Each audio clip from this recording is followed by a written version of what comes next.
It was the worst experience I've ever had in my life. No, I don't even remember doing this interview. Goosebumps. Hi, I'm Law Roach, and this is my ET retrospective.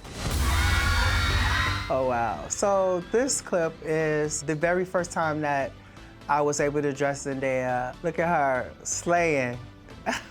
We met at her aunt's house in LA. She was going shopping for Justin Bieber's Never Say Never premiere in 2011. We got to the mall and we ran off together, and I remember coming back and her dad scolded her and said, "You don't even know this man, you just running through the mall with him." But yeah, we've been together every day since. And that look was, for us, it was very controversial because it was like this, the colors, it was like this silver jacket with this kind of puke green skirt, and you know, it was controversial. We were like, oh, what do people hate it? You know, that's when really a breakthrough happened. I really looked at her and I said, who cares? Do you like it? She's like, I love it. I said, no, I love it. So if people don't care, then who cares? And we grew up together, and she's my annoying little sister sometimes, and I think I'm her annoying big brother sometimes, and you know, it just feels good. It's really just family at this point. Law Roach is my stylist. We lovingly call this the cloud dress. The shoulders, as you can see, were huge. When you work with someone who's tall and beautiful and talented, and they're not afraid of putting on anything, then you know it's a match made in heaven. I don't even remember doing this interview. Mary J. Blige, when she was nominated for an Oscar, she's wearing Atelier Versace. Yeah, beautiful. Mary has a distinct way of letting you know what she likes and what she doesn't like. Oh my God, my hair was so short then, and I was so thin. She was nominated for an Oscar, so we knew Mary the musician. We were just getting to know Mary the actress, and so I thought that those worlds should be a little bit different, but still represent her, who she is as a woman. I dreamt about Joan of Arc, and I say let's go as literal as possible. I think this is one of the world's most favorite look of ours. And just like I said in the clip, I dreamt about it. There were a lot of sketches. She went with Versace, and we had about 15 sketches, and we were going through sketches, and one night I dreamt of Joan of Arc, and I called the team of Versace and said, this is what I want to do. Like, I want it to be literal. I wanted for her to look like a warrior, not just feel like one, but actually look like one. And the dress was quite heavy. It was actually metal. You know, we're always constantly looking for things that give us goosebumps. Goosebumps. We just decided on that dress party 45 minutes ago. Our tailor literally was doing alterations until she put it on to walk out the door. Because we have so much trust in each other that it can go down to the wire, right? Because she knows that the dress is there. And sometimes she's so calm that it makes me panic more because she's so calm, and I'm just like, I can't disappoint her.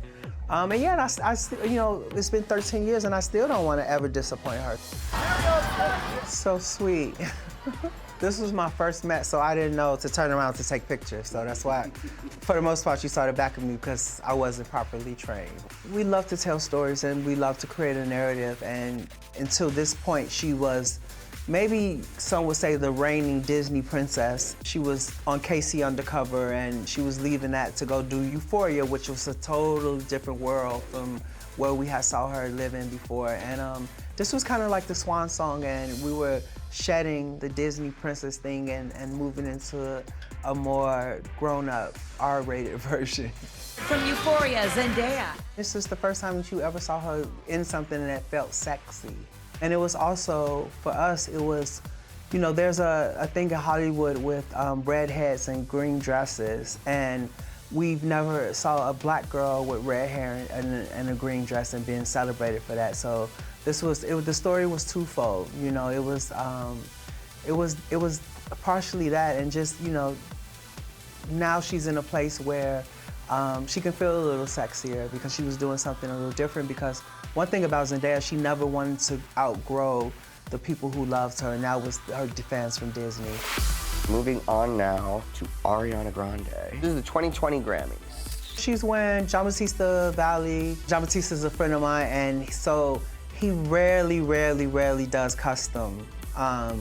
And he agreed to do this dress for us, and Ari was in this neutral phase, and we thought about doing this, like this beautiful smoky gray, and And yeah, that's how that happened. She was just this gray cloud. I loved this at the Dune 2021 premiere. Yeah, she's wearing Balmain for the premiere of Dune in Venice. And a funny anecdote about this is that I did this entire press tour, including this dress, and I had never seen the movie.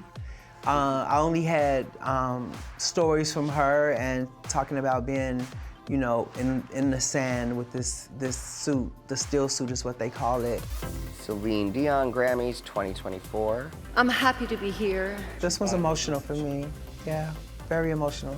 And when I got the call that she was doing this, you know, she wanted to show the world because we had, you know, everything was that she was so ill and she was bedridden, she was in a wheelchair, and, you know, me being able to play a small part in her showing the world that she's happy and she's healthy and she's alive and she's ready to be back on stage. So it was amazing. And this also was Valentino Haute Couture by Pia Paulo.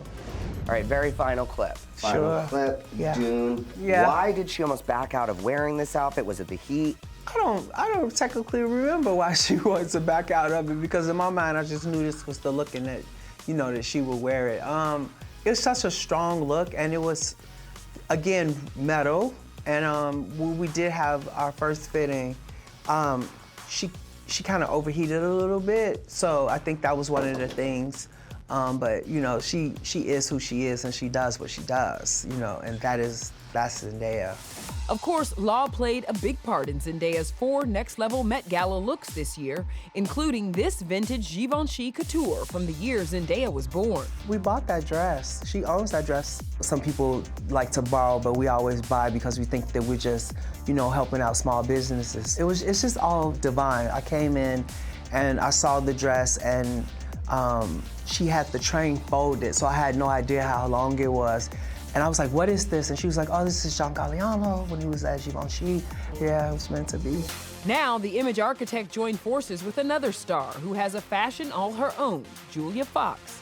The two host and judge the sustainable fashion competition show OMG Fashun, airing Mondays on E!